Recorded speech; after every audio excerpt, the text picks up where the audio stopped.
What if you're on one path, and it's a path that you always thought you were going to be on, and then an experience excites you about something totally different? Do you make the leap? Our guest today did just that. Welcome to Career Curves, where we talk to people who have interesting careers and explore how they got where they are. I'm your host, Beth Davies. Today we're joined by Jason Elliott, who currently serves as senior counselor to California Governor Gavin Newsom for housing and homelessness. Since graduating with a Master of Public Policy and Social Policy in 2008, Jason has worked in politics and government, including as chief of staff for 3 San Francisco mayors. But this isn't what he thought he was going to be doing when he got started in his career. During our conversation, Jason explains how he got into government, the difference between politics and government, and how he discovered which one plays best to his strengths. I started by asking Jason what he does in his current role in the governor's office. The first thing to understand is that California is a really big place, not just the population, we're 40 million, but the size of the government. We have about 265 agencies and departments and a little over 300,000 employees that work for us across a budget that's just north of $200 billion. So our responsibility in the cabinet department of the governor's office is to ensure that to the greatest extent possible, the government is moving according to the policy direction of Governor Newsom, the values of Governor Newsom. If he could be everywhere all at once, how would he direct the government to move? So now, if I were actually following you around for a day or for a week, what would I actually see you doing? What I do on a day-to-day basis can probably be bucketed out into sort of 3 big categories. Big category number 1 is managing the bureaucracy, finding out what's happening in an agency or a department, working with the secretary of a given agency on getting through a thorny problem, finding out what's happening, giving some direction from the governor's office, and managing the bureaucracy in a sort of very traditional hierarchical sort of system. So that's one group of tasks. Another group of tasks is thinking internally with my partners and peers in the governor's office about how we want to move the agenda forward. So it may not be something that we're reacting to. It may be an issue that we want to be proactive about.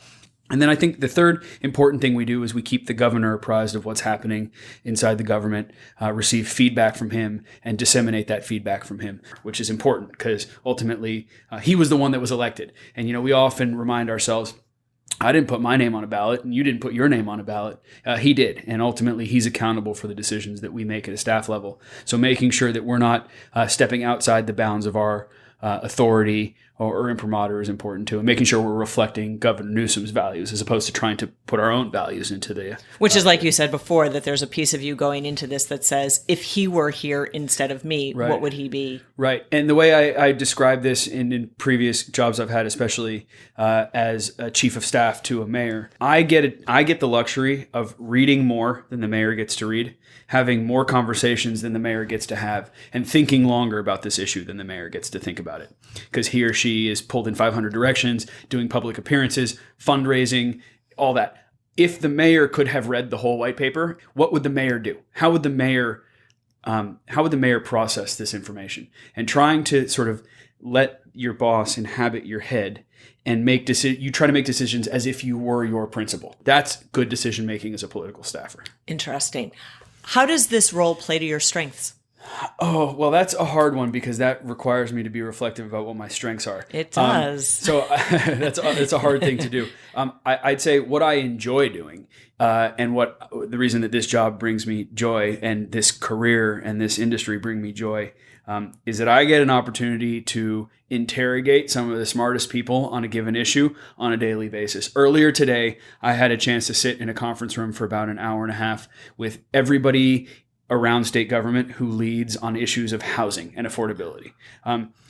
They work for us in an org chart, but that's not the way you enter a meeting like that, right? You enter a meeting like that understanding that you've got around the table several centuries of collective experience, and we get the opportunity as governor's policy staffers to try to push the envelope, to ask the question, to interrogate in a collaborative sense, to get to a policy outcome. So that means you have to be willing to admit that you don't know as much as the person sitting across the table from you. You have to be willing to ask the question even when you're intimidated. And I enjoy that. I enjoy the back and forth in a way that it can be banter, it can be collegial, but ultimately you're having a really substantive conversation. Because you don't mean interrogate like up against the wall. No, not at all. I mean it in the way of the academy, right? Which is going back and forth on an issue. What do you mean by that? I don't understand. Yeah, you're trying to pull out their best ideas, their best thinking. It's funny because a week ago you told me this other thing. How does that square with this thing that you just mentioned? Oh, interesting. Great idea. And trying to put together almost like a Socratic dialogue in a way, but not for the purpose of just having a conversation, but actually seeking an outcome. So that's a lot of fun for me because I've been at this a long time now, and I'll walk into a conference room or I'll have folks come into my office, and you do sort of have to pinch yourself sometimes that you get to have these conversations at this really high intellectual level with people who are truly expert in their field. It feels like a luxury, and I really enjoy that part of the job. Yeah. Thinking about yourself as a boy. Yeah. Is this the kind of work you thought you wanted to do? That's a good question. After I got over the fantasy about playing professional sports, I had an intention of being a journalist. That was a passion that writing, it was and it still is a passion for me. From middle school through high school and through college and even into graduate school, I had designs on becoming a journalist. And I've taken a few steps in my career that indicated towards journalism. I had a moment when I was working for ABC News. I was at a presidential debate. I was working for when were you at? This was in 2004. And were you in school at the time, or was this after school? It was sort of in that transition period. I was finishing up senior year, and I didn't have much to do academically, so I actually started working full time.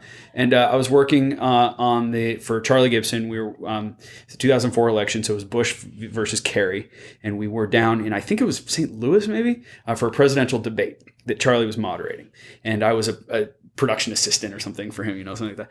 And I remember watching the candidates' staffs backstage prepare for the debate. And I thought to myself, I want to be doing what they're doing. I don't want to be telling the story of what they're doing. I want to be doing what they're doing. So that was a sort of hinge moment for me in my career, which was, I think journalists play an extremely important role in holding democracy accountable, and especially in this day and age. That said, I think journalists tell a story. I wanted to be part of making the story. And it just felt to me like that was the place I wanted to go. I think there's a skill that planning to be a journalist left me with that is extremely useful in the career I have now, which is interrogating. Now, I actually do mean this in the interrogatory sense, which is you need to be able to call bullshit on somebody when you feel like you're not getting the whole story. You pry around the corner for what the real deal is. You don't feel ashamed about asking a question 2 or 3 or 4 times until you get an answer. But probably more than all that, I think the thing that journalists do really well, and I respect and appreciate about that profession, is forming a story as you're having a conversation. So being what I call an aggressive listener, not just an active listener. An active listener is good. We can engage in dialogue. I respond to what you're saying. But an aggressive listener is I'm pushing you to give me more. I'm formulating a story in my head as I'm learning from you, right? So it's more than linear. It's dynamic. It's as I learn something, the narrative in my head changes, and now I'm prosecuting this line of reasoning. So I think that's something that's a skill that I learned in what was at that point a budding journalism career, now a dead journalism career. But it really does prove helpful in working in an executive office and for elected official. So you just called that a dead journalism career. Yeah. Do you see this pivot then as some sort of a failure? You sound to be a very goal-oriented person, a very driven person. So when you decided to make this pivot, did this feel like failure to you? I sort of regret not pursuing that professionally. I think it's really meaningful to be able to highlight what's going well and to call attention to what's not. I think there's a powerful position that journalists occupy, and the kind of journalism I would be interested in is in covering government. So I kind of wish I had done that, to be honest with you, but here I am anyway. Do you see that door is closed to you? Well, I suppose that no door is ever closed, but I've dove into this industry and this profession. Not the path you're on right now. It's not the path I'm on now. Yeah. And, I feel like I just made within an industry, a pretty abrupt career change from working in local government to working in state government. And to some extent, I feel like I'm starting over. And, even though it's still government and even though it's still California, it feels all brand new. And it's really overwhelming. And it's a new city, and it's new mores, and it's new rules of engagement. And it's really overwhelming. And this was just from working in a mayor's office to a governor's office in the same state.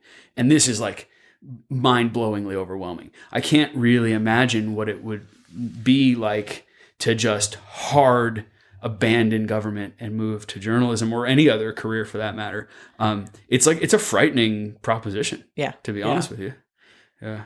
As you make these changes, like you're just talking about, and thank you for being so candid about how scary and how hard it is. How do you, as you're making this transition, manage this feeling of turmoil and scary and overwhelming? Yeah. My coping mechanism on that kind of thing, and it's just my personality, is I'm just really honest with people about it. And when I'm feeling overwhelmed or when I'm feeling like I don't understand something, I just say, I don't get it, or this is all very confusing to me. I'm sorry, I don't understand. There's something really powerful about making that admission, and you can sort of watch people's defenses melt away. I was in a big meeting earlier today with, probably 20 or so people, all way above my caliber on this particular issue. It was about pharmaceuticals, right? I don't know anything about pharmaceuticals, except here are all the people that know everything about pharmaceuticals. And there was an acronym that got used. And I just said, I'm sorry, I don't know that acronym. And everybody started laughing because it turns out nobody actually did either. When you just reveal your own humanity, it's like a magic trick. All that facade just sort of starts to crumble away. And by the way, if it doesn't, and you reveal yourself to someone and say, this is all really frightening to me, and I feel like I'm over my head, and what I help, and they the person doesn't respond to you, yeah. Well, I think that's the character judgment that you need to know what kind of person that really is. Right. So that's just my strategy. I'm sort of like an oversharer, I guess. Which is probably good for podcasts. It's perfect for me. Are you kidding?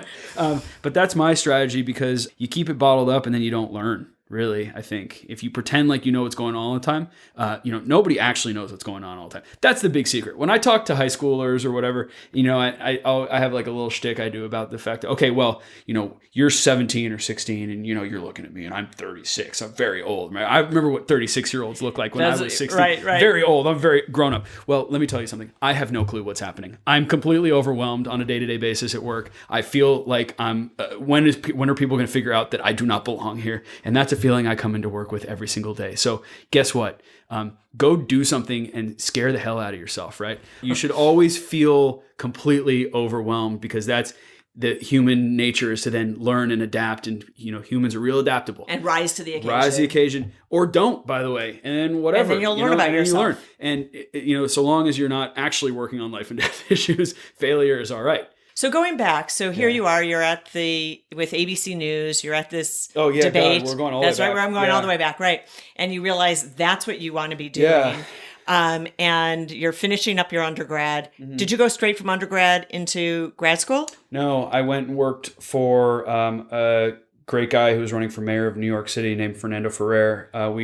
He ran against Mike Bloomberg for his second term. So at this point, you really decided, that's it. I'm leaving media. I'm going for politics, and I'm going right to a campaign. I didn't even want to do politics. I wanted to do government, but I was 22, and I didn't know any other way to get into government. What's the difference between government and politics? Good question. Really good question. Campaign. So the clearest line is the difference between working for a campaign and working for a government. So I think that's the clearest line. Politics and policy. There's a much more blurred line between those two. Certainly when you're on a campaign, you are doing much more politics than you are policy. And when you're in government, ideally you're doing more policy than you are politics. But those two things definitely bleed into each other. One of the frustrating things for a policy guy like me about a campaign is you can have an idea. If there's sort of 10 steps of policymaking, if you will, right? Have an idea, brainstorm the idea, refine the idea, talk to stakeholders, develop a budget for implementation, write the law, sort of whatever the 10 steps are. You can go 9 of those 10 steps on a campaign, but you can't take the 10th step, which is implementation. And I think that can leave you feeling pretty empty if how you find fulfillment, how I find fulfillment is in implementation, in the running of government, in trying to, it sounds actually sort getting of Pollyannish. it done. Yeah, but getting it done, changing people's lives. I mean, it's a trite thing to say, but it isn't, because it's what I wake up and do every day, or try to do every day, I should say. But if you don't get to take that last step, it can leave you feeling really empty. And as a consequence, I've found that I enjoy much more working on government staffs than I do on campaign staffs. But it's the best kind of staff is one where the government folks understand how the work they're doing impacts the political imperative, and how the political staff or the campaign staff understand that the things they commit the candidate to or say on the campaign trail have real world implications. Right, because they become the work of that They government become the work staff. of the government staff. So, Yeah. I think when everyone can move as a team, that's how you get the best outcomes, I think, for elected officials. So you originally thought you wanted to get into the campaign side, the political side. Yeah. How did you discover that it really was the government side that was your passion? Yeah. So after I finished working on the campaign, we obviously were not successful on that 2005 mayor's race because Mike Bloomberg went on to serve that second term and then a third term. I went back to graduate school because I had an inkling that public service was what I wanted to do. And so at this point, graduate school off the journalism track, and Yeah, now solidly into... I went to the Kennedy School of Government and pursued a master's in public policy with an emphasis on sort of social policy, workforce, homelessness, and that kind of sort of social services, social policy space.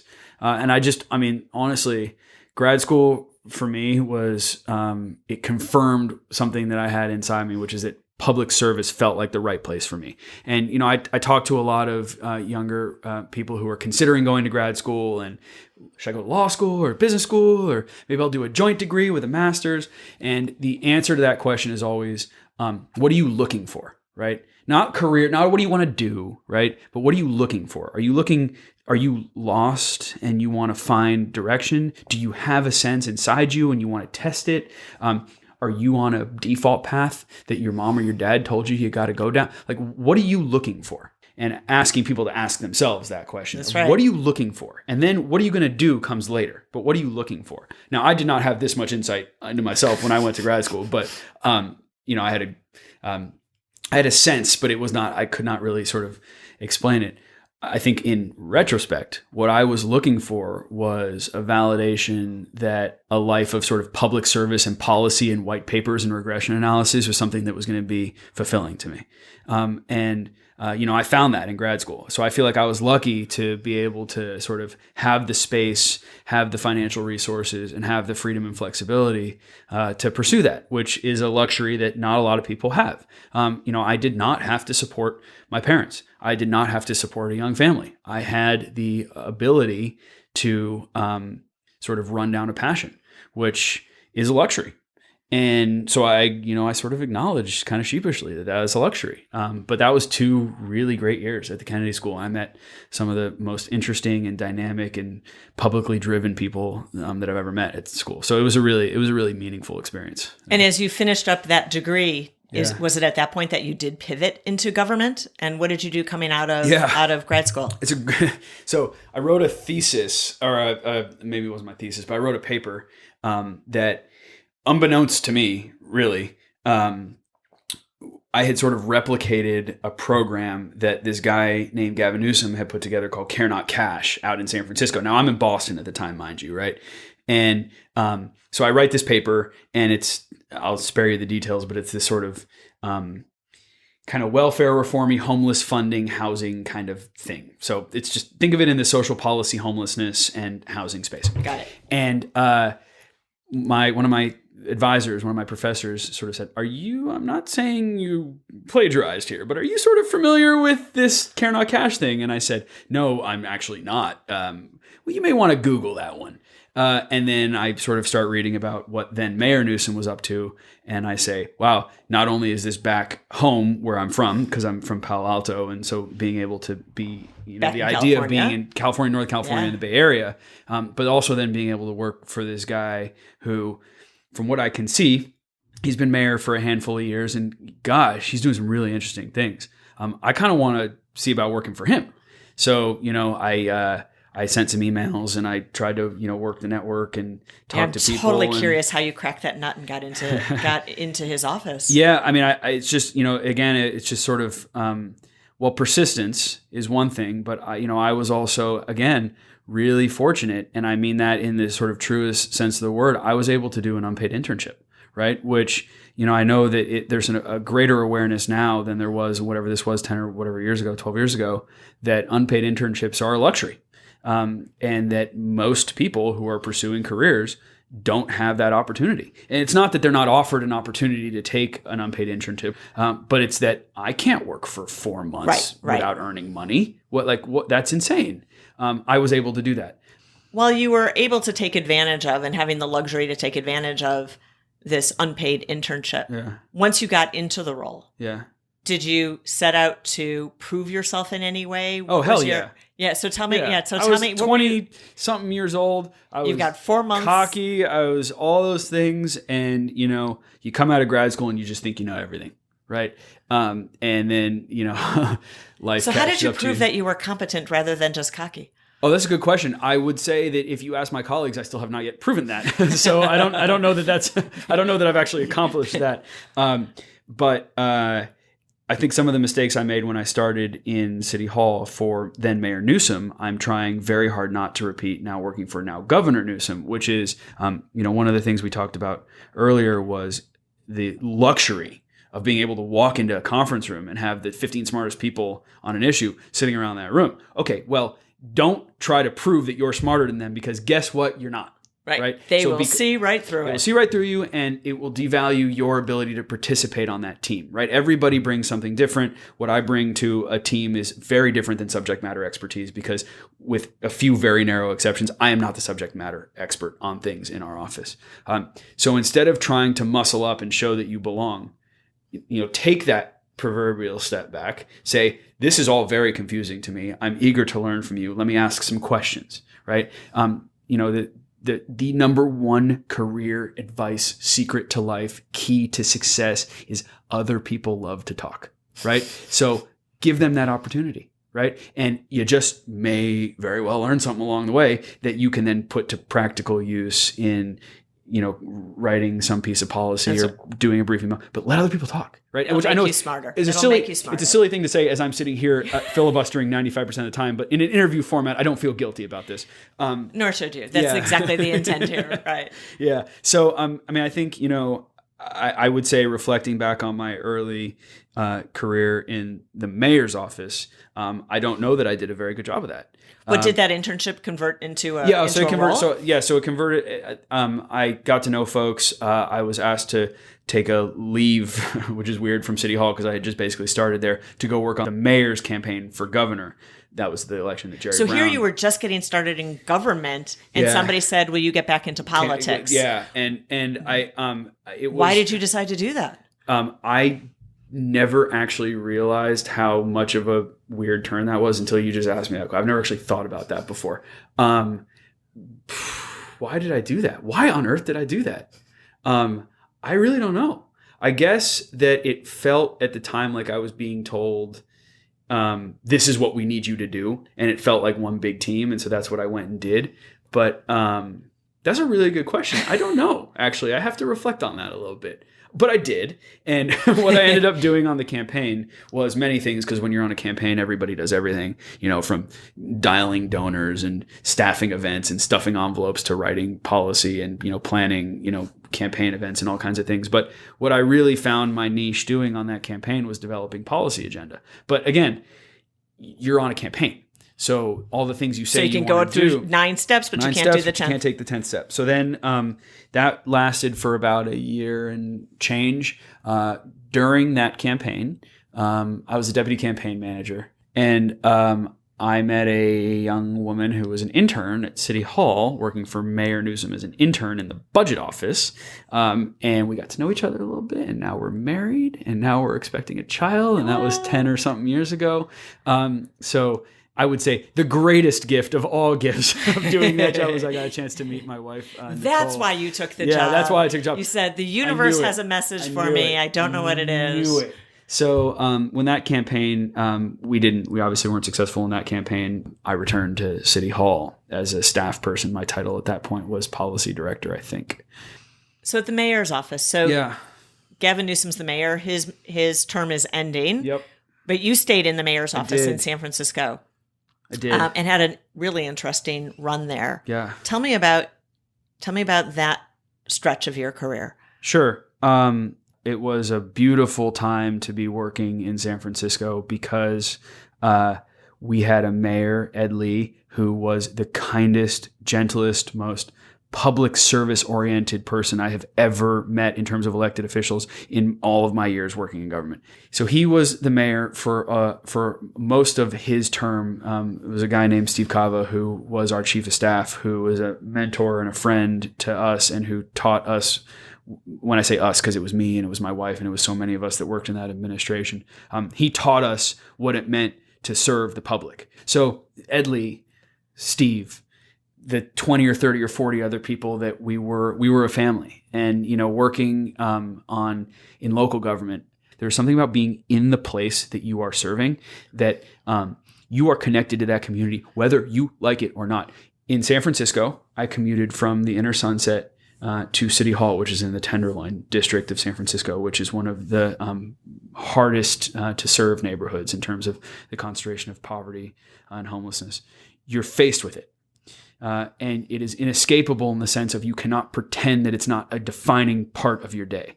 Look, I did not love stepping over, broken hypodermic needles and people passed out on the sidewalk, but I'll tell you what, you can never forget what you're supposed to be working on that day. So there's something about being in the city that you're serving that is so challenging and rewarding. There's going to be plenty of people listening who don't know the San Francisco story, but I, as somebody else in the Bay Area, know that there was the news unexpected. Yeah. I think you may have woken up to it one day. Is that how you may have gotten notified in the middle of the night? Yeah, I was on my way back from a Warriors game. I was in my car, almost home, and I got a call from the head of the mayor's security detail, a guy I've known, sergeant, great guy I've known a long time. And there was something in his voice. So I got it down to SF General, the hospital, as quickly as I could. And the doctors and the nurses and the paramedics and everybody, they did, everything they could and more. But it was just, his heart was not going to cooperate. And so he ended up passing away, probably, if I'm going back, I think maybe about 3 hours after I got to the hospital. And by that point, his wife had traveled with him there. And by that point, I had called a few of our other colleagues to come down to the hospital because I needed help. We all needed to be together. This was part of the Ed Lee family, staff family, that is, not literally his family. They were the ones that actually suffered a tragedy, not us. And we also knew that we had to grieve, which we did sort of, but we also had a city we had to run. And, when the mayor passed away, by operation of our charter, which is like our constitution, the president of the Board of Supervisors, who at the time was London Breed, who now is elected in her own right, she became mayor. And we had a grieving, confused city that we had to shepherd through with stability. And, I guess time... And on a personal level, you're grieving as well. Yeah. And that was, I still sort of... Yeah. And you push a lot of that stuff down, to be honest with you, because, I had a staff of probably 60 or 70 or 80 people who were also similarly confused and grieving and shocked and angry and sad and all those things that you feel. And then on top of all that, we were immediately thrust into special election for mayor. And so we had this personal grief, this professional change, the chaos of anytime you have a big change like that, and am I supposed to still be working on this project? So at that point I was the chief of staff to the mayor. So people are looking to you for guidance. Should I leave my job?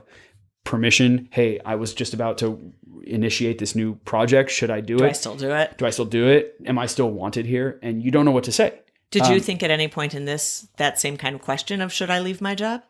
I didn't actually. I had lots of other questions that went through my head and are still going through my head about those days. But I had to I had to stay, and I don't regret it, and I don't begrudge. I had to. There was no choice of what I was going to do. I was going to stay, and I was going to do everything I could to support the department heads and the mayor staff that were working to try to keep the city moving forward. So that was just very clearly what I wanted to do, what I had to do, all those things, and so that's what we did.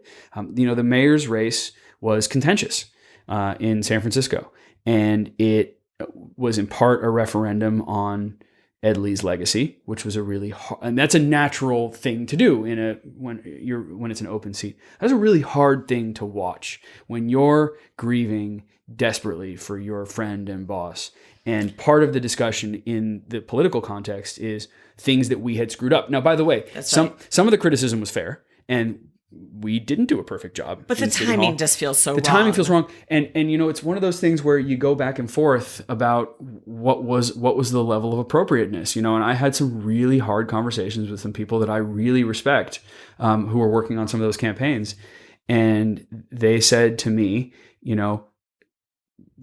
tough shit. Like, you guys ran a city. We think you didn't do a good job on these particular things. It's fair game for us to call it out. And, I sort of understand that. And what I said back to this one particular friend and colleague was, I get it, but I can still be angry about it. Right. Intellectually, right? I can get it. Yeah. But I don't feel good about it. Right. And I would probably maybe do the same thing if roles were reversed, and I can hate it, and I can be angry, and I can be sad about it, and it can make me want to cry, but I can also understand why you're doing it. Yeah. Anyway, so the mayor's race happened, and a particular candidate won. It happened to be London Breed. I really like her personally. I support her, politically, and I think she's doing a great job now. So ultimately, though, you ended up leaving that role and stopped working for her. Tell me about the decision to, after I think you said 9 years, leave the mayor's office. It was one of those moments in life when you have to just see what's in front of you. And what was in front of me was a pretty profound change in the politics of the city. Mayor Breed, who was beginning what I hope will be 9 years of term for her, and she needs to have her own people and set her own agenda. And although she was very kind to me, she deserved to have her own team in place. And so that becomes for you. It's like, okay, it becomes for me. Yeah. And by the way, in no stretch of the imagination did she make it uncomfortable for me. She was nothing but gracious, but it was more like, I was like, you got to have your own, you have an agenda. I'm not going to be here for 9 years. And you should have someone that you could plausibly really partner up with and really fair enough. Put your team together and do your thing. And, hey, by the way, I also knew that I probably wasn't going to be left out in the cold, because there's this other guy named Gavin Newsom who's, 5 months away from being elected governor of California. So, you just sort of look and you say, okay, time out. Where are we at? I was having lunch with somebody today, and, I said, I'm not supposed to be here. I'm still supposed to be in San Francisco. Like, Ed Lee would still be mayor right now if he weren't gone. And I'm not supposed to be here. I'm not supposed to be in Sacramento. I'm not supposed to be sitting here at lunch with you. Now I am, and things are working out, and I'm a happy person. But this is not where I was supposed to be. Right. This was not the plan. This is not the plan. And to sort of reflect on it that way can sort of knock you for a loop, and you realize that you're not really in control of your own destiny. And you sort of got to take things as they come. And try you can make the right next move, but beyond that, you don't have the control. Yeah. You're working again for Gavin Newsom. I am. Right. One of the things I've heard people say is that sometimes it's hard to work for somebody twice because their perception of you is still locked in to the first time they worked with you when you were younger and had a whole different set of experience. Did you experience that with Governor Newsom, and did you have to do anything to shift his perception of you to mature it to who you are today? It's a really, really good question. I think that is only natural. And I know I'm guilty of that with people that I have worked with for a long time. You always see people the way you knew them when you first met them. It's natural. And I don't know the answer to the question of whether he, sees me differently or treats me differently. And I think the best I can do is not to worry about how others perceive me, but to not commit that same mistake on other people. Great. few more questions for you. Sure. And thank you for sharing your story. Yeah, my pleasure. What would you say is the smartest career move you made, whether accidentally or intentionally? This is going to sound like a goofy answer to pander to my wife, but it's not. Working with my wife was the best thing ever because, and we work still sort of together. She has a somewhat different job than I do, so we're not like literally, 2 doors down from each other. But working with your spouse or partner, if you can manage it, is the greatest thing because you have someone who intrinsically understands what you're dealing with. When you come home stressed, you don't have to explain why. When you're happy, you can just raise a glass and toast to it. And in a world that can sometimes be, as I've described it previously, hostile, right? I mean, it's politics. Politics can be hostile. Knowing that you have someone who unequivocally has your back is like having bumpers on a bowling lane. It's the best thing. So I would say marry someone at work. That's my advice. The flip side of it, if you had one do-over, what would it be? What would you do? I lied once because I didn't want to seem, this was when I was in City Hall, working for Mayor Newsom, actually. I didn't want to seem like I didn't know what I was talking about. And that lie is a strong word. I overrepresented, and the overrepresentation turned into an even bigger overrepresentation, and it turned into an even bigger problem. And then at some point it became a lie. And the issue was not an issue of consequence, but it cost me credibility with people that I cared about. And I think going back to an answer I gave earlier in the interview, I was not comfortable with myself in the workplace, and I made the mistake of thinking that if I could just muscle up and puff out my chest, that things would go better. It didn't go better. It went worse. And I spent a long time, and perhaps I didn't even really successfully, but I spent a long time trying to re-earn the trust of the people that I had misled. And by the way, this was on an issue that was not that consequential, right? So I can't imagine how I would have tried to reconcile if it had been something that had been really significant. So I still think about that, and when I have it, when you get that instinct of wanting to kind of push your way in and give an answer, think about that, because people will listen. And when you lead yourself down that path, it's very hard to turn around and walk back. So, yeah. And the last question, how do you define success? How do I find success? If I can sleep at night, I know I'm doing okay. And I actually literally mean that. I mean, when I'm worked up about something, when I think I've screwed something up, when I'm stressed out about, not having achieved the outcome I want, I can't sleep. I lose sleep. And when I lose sleep, then it becomes a downward spiral. And I then am tired at work and I'm frustrated and I lose focus. And when I can sleep, that means that I know I'm happy with what I've sort of done that day or that week. So, I think defining success, it's not about saying once I get that title or once I pass that law or once I get that raise, because you're just always going to leave yourself wanting. It's like you're still hungry after that. And so I think success for me is if I got a good night's sleep, I got a good night's sleep last night, right? So I feel like right at this moment, I'm successful because that means that I did a good job. I'm not worried about that I screwed something up. I think that's how I define success. Wonderful. Yeah. Thank you so much. My pleasure. I really enjoyed our time together. Like I said, people love to talk. So, you're asking me to talk. Yeah, there we go. All right, perfect. Thank you so much. A quick epilogue. Jason and his wife, Nikki, welcomed Lucy into the world in December. Congratulations to the entire family. And Jason, it might be a while before you get that sleep that you value. If you enjoyed this episode, we hope you'll subscribe, listen to our past episodes, and tell your friends. We also invite you to visit our website, careercurves.com, to join the conversation and take advantage of the resources we've posted to help you in your career. Finally, be sure to like us on Apple Podcasts or wherever you get your podcasts. Thanks for listening.